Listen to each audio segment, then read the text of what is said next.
Всем привет! Он приехал, сделал покупок сегодня на 170 евро. Я в начале канала регулярно показывал, что я там, обувные магазины, продуктовые. Думаю, сделаю для разнообразия. Ну и вам, наверное, будет интересно, опять же, цены, да и свои какие-то хитрости я вам сегодня расскажу. Ну, по еде. Кушать-то вы тоже все любите, не только работать или строить. Так что идем смотреть видео. Сегодня купил рыбу. Я ее все вылавливал по скидке, только по воскресеньям она бывает. Ну, не сказал бы, что я сильно поймал эту скидку. Ну, в общем, смотрите. Итак, вот мои все пакеты. Начнем с крайнего. Ставим это все дело сюда. Ну, такое мясо купил, фарш, такие тоже типа бифстек, куски мяса, ребра. Ну, плюс-минус в среднем 6 евро килограмм получается, 6-7. Мясо как бы не так все не подорожало так, как все остальное.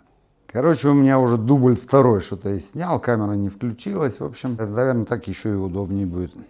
Ну, вот эти бифстеки, я их называю, 8 евро килограмм. Когда-то они были 6, 7. Разное качество. Но иногда они, суки, вот эту вот третью ложат какую-то такую чмошную. Первую красивую. То есть хитрости у мясников всегда есть. Это 8,49 килограмм. Здесь полкилограмма, 4 евро, видите. Они с перцем, эти сосиски. Раньше они были по 6. Ну, вот так все дорожает. Это что-то около евро такое. Еще и скидка была. Кефир такой же, как наш. 80 центезиумов, что-то такое. Это всегда по евро. Как-то и не дорожает. Ну, он вкусный такой. Помидоры евро 50. Да, и такие двух типов. Ну, эти какие-то чуть подуставшие в овощном. А эти в евроспине, более красивые. Масло 3 евро. То оно подешевело 2,30 после коронавируса. Поднялось до 3 евро, потом подешевело 2,30, 2,50, опять подорожало. Маргарин 70 центезиумов. Сыр этот я больше всего люблю, около 9 евро килограмм. Вот этот кусок 4,35. Вообще сыры могут быть 3,14, 15, больше. Молоко где-то евро 20, евро 30. Но это такое не самое оно супер качество. Вообще есть и по 2, и по 2 с чем-то. Эти все всегда где-то евро, евро 10 салаты. Очки я не покупал, это мои. Это около, по-моему, 3,54. Десяток продается где-то евро 52. Какие яйца разные, больше, меньше, фабрики. Кабачки евро 50, огурцы евро 50. Такие апельсины большие, ну они должны быть сладкие, сочные, 2,50. Эти евро 50, я их беру, сок можно с них давить удобно, так они не очень. Бананы. Ну вообще по Риму от евро. Ну, евро редко бывает, евро 30, евро 40 и до евро до 2. Но бывают, кстати, и разные вкусы, разное качество. Не сказал, что все одинаковые. Конфеты периодически беру, вот 850 грамм, 7,50. Раньше я такие брал за 5 евро, 5,50. Вот тоже после коронавируса подорожали. Ну и дальше рыба. Ну, еще начал упаковывать все в холодильник. Жена говорит, блин, холодильник не работает. Я говорю, как? Ну и по ходу посмотрите, кстати, пригодится. Посмотрите обязательно до конца. Уже второй раз у меня эта поломка. В прошлый раз, когда случилось, летом тоже. Говорит, надо покупать новый холодильник. Я говорю, как, 2 года назад купили, покупать 400 евро, да ну нафиг. Или сколько, или почти 500 он стоил. И залез, разобрал, так как я люблю все разбирать и ремонтировать. Посмотрите, у вас тоже может случиться такая, я не знаю, специально они это делают. Я говорю, что просто на сливе с этого, с морозильной камеры, оно периодически, вода там накапливается, и она вытекает в заднюю кассету, знаете. И там есть такой проводок, который подогревает этот слив. Он везде, во всех системах, я на больших холодильниках работал, должен работать. А он не работает. Ну, не знаю, ли ремонтировать. Ну, второй раз уже случилось.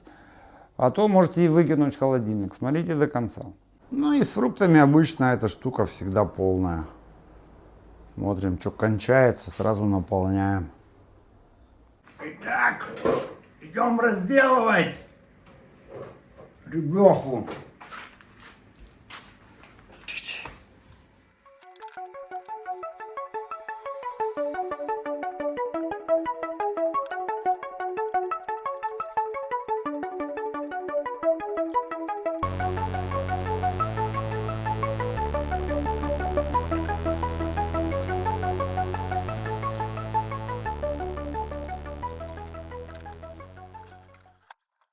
Так, поехали.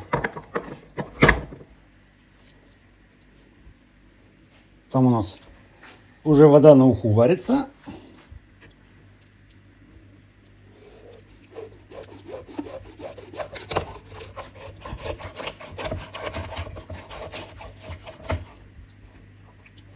Промоем чуток.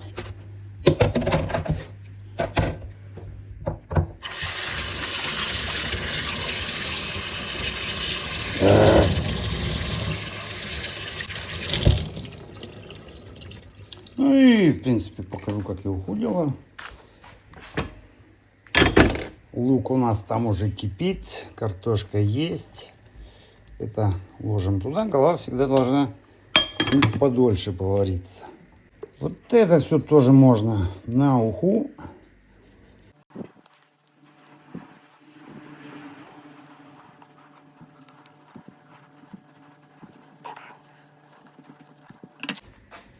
Туда. Хвост туда же. Опа. Ну, вот так.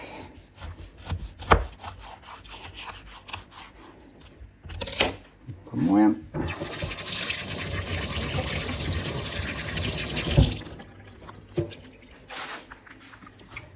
Туда же. Окей, уже запашок пошел.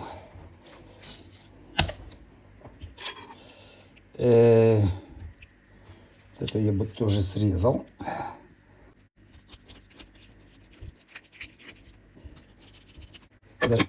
Что мы делаем? Что мы делаем? Мы ее должны располовинить.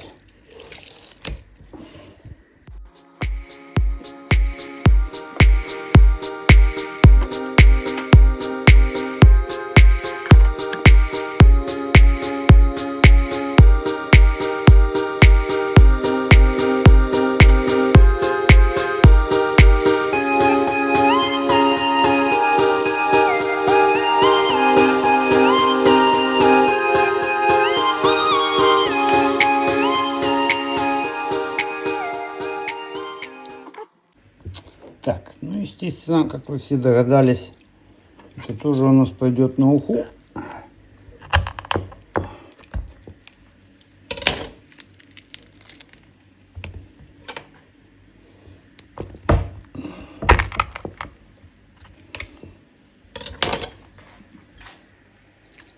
Так, не влазит.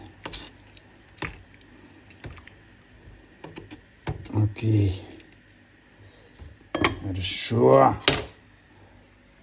Так, дальше. Вот это я бы повынимал эти кости. Но в уху я их уже, естественно, бросать не буду. Я уже не до такой степени скупердяй. Тоже можно было бы и как вот так вот. И тоже идеальные. Кстати, на Сахалине, когда жил, то вот эти вот отдельно брюхи их солили, коптили.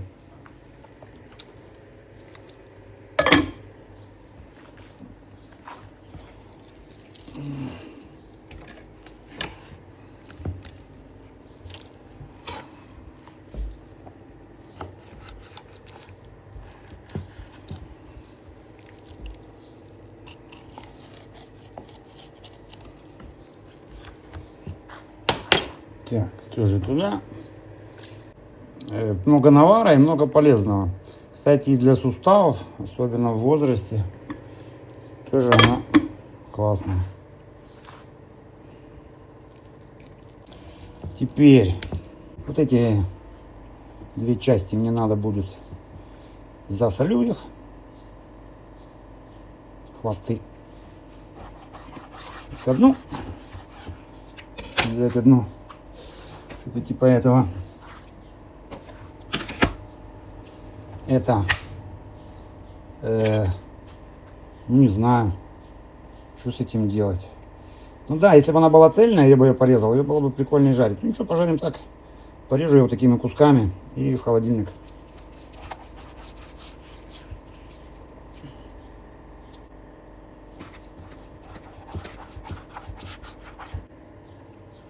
Можно, в общем-то, и так разрезать. Так.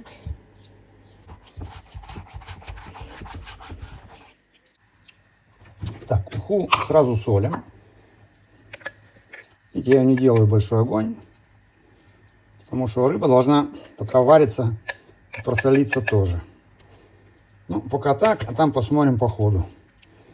Уху, если не засолишь, фу, она просто невкусная. Лавровый лист потом, зелень потом, петрушку потом. Так, а я вам пока покажу, у меня такой аппарат. В принципе, для хранения он удобный. Я не говорю, что я им постоянно пользуюсь. Самое главное, вообще лучок и петрушка.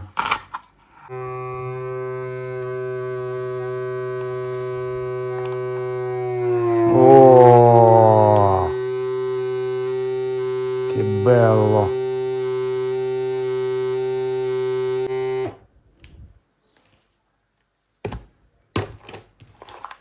О, другое дело. Так, ну и что я делаю дальше с моей рыбой? Дальше все, ну, просто предельно просто. Это сюда? Нет.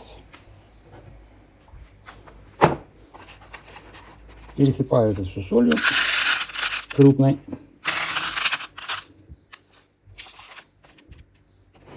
Дальше опять солью.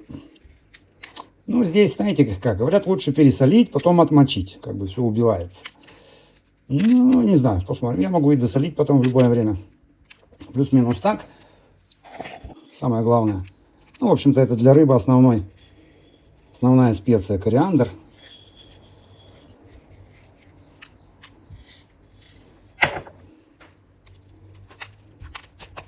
Ну, можно чуть-чуть перчику дать, не? Для запаху там какого-то.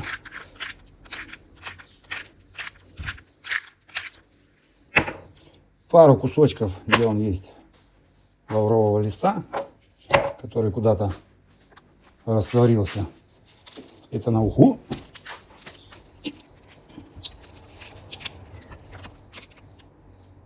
Так, как есть, так есть. Пересыпаем это тоже солью.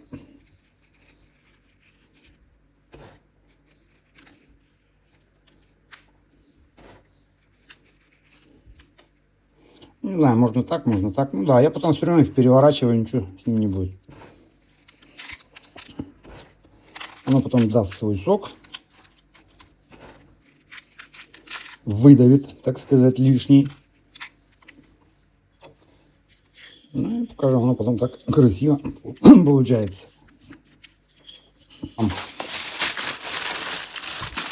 Жила своей жизнью, в своем микроклимате.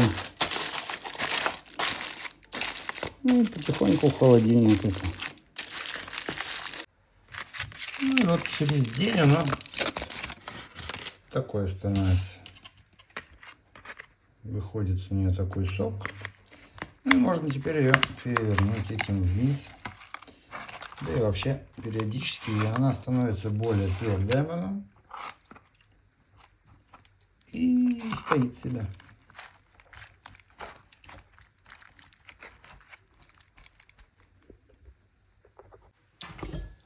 Ну и вот, конечный уже итог. Все это заправляется луком, петрушкой. вкус проверяется. Перцу я добавил побольше. Видите, какой жирок. О, блин, как бы я вас всех угостил. Во-первых, вас много, а во-вторых, вы далеко.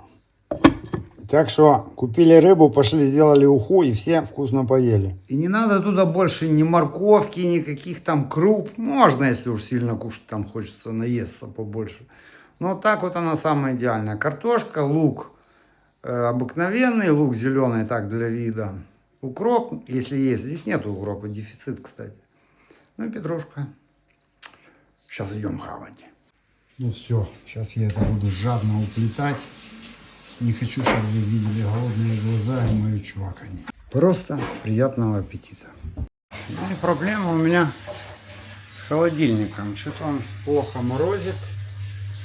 Почему-то какой-то лед здесь. Стелла. И попробую разобрать. Я уже один раз разбирал это. И если будет то же самое, но покажу, какие сюрпризы могут быть. Потому что из-за этого можете выкинуть в холодильник. Накупил продуктов, а ну, плохо он морозит. Сейчас посмотрим, что там. Как-то так.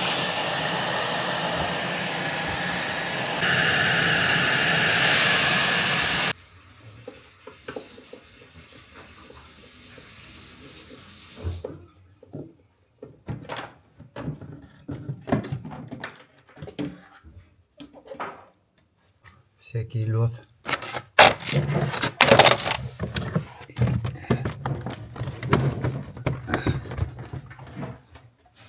Так.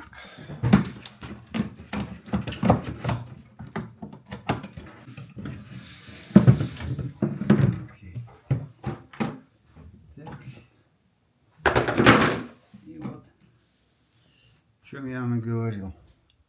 Видите, глыба льда. То есть опять там. Потом объясню. Смотрите дальше.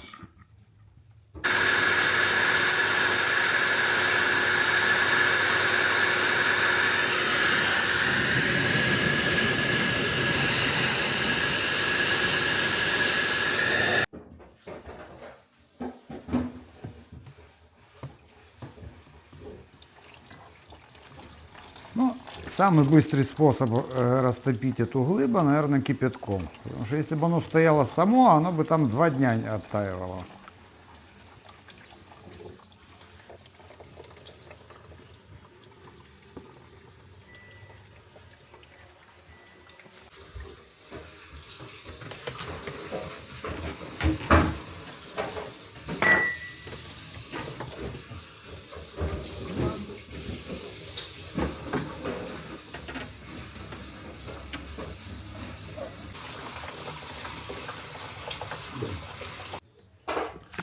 Ну и вот в чем же весь секрет.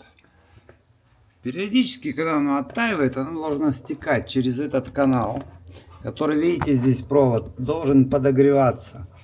Почему он не подогревается? Не знаю. И попадать в этот слив туда, который тоже замерз, и вытекать туда вниз, где 2 кассеты стоят под воду за холодильником у всех. Ну вот, научил я вас еще одной, как решить еще одну проблему, если случается. Не знаю, или побоитесь туда лезть. Но ничего страшного нету. Сам испаритель внутри, и мы его ничего с ним не делаем. Он весь оттаянный, вся проблема только в сливе этой воды туда была. Ну и вот показываю. Теперь, когда я все там разморозил, то надо на вот этот канальчик туда зайти вовнутрь. Когда вода будет собираться, она туда стекает. Желательно, чтобы это все было сухо. Эта вода там не нужна, она тут же превращается в лед.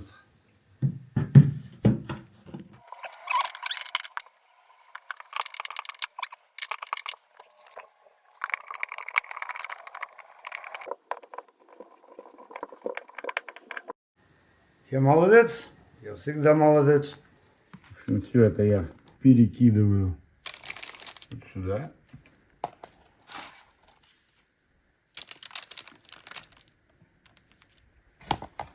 Все это я взял специями, обложил. Специи уже с солью. Ну и вот в этом аппарате она получается такая и не пересушивается, и не пережаривается. Все, поехали. Включаем. У нас есть фиш сразу, но... Ой, не. Как она? Вот, типа фиш. 165. Но мне не нравится эта температура. Я считаю, что надо по максимуму, чтобы она быстрее... Чего мне ее мусолить? Ну, пусть так, чтобы не в напряг. И по времени тоже побольше. Время не хватит. И пусть хорошо прожарится. И даже 22. Все. Работает. Так, прошло 13 минут. Открою. Посмотрю. Чего здесь? Ну, вот как-то так. Да, вроде нормально. Может поставить на среднюю? Я не знаю, как лучше, если честно.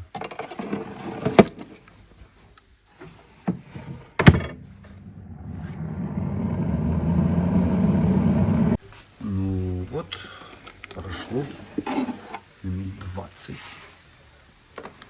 Наверное, хватит. Ну, все.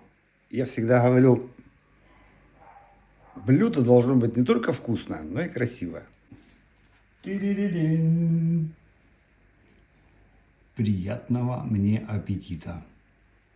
Ну, мне, моей семье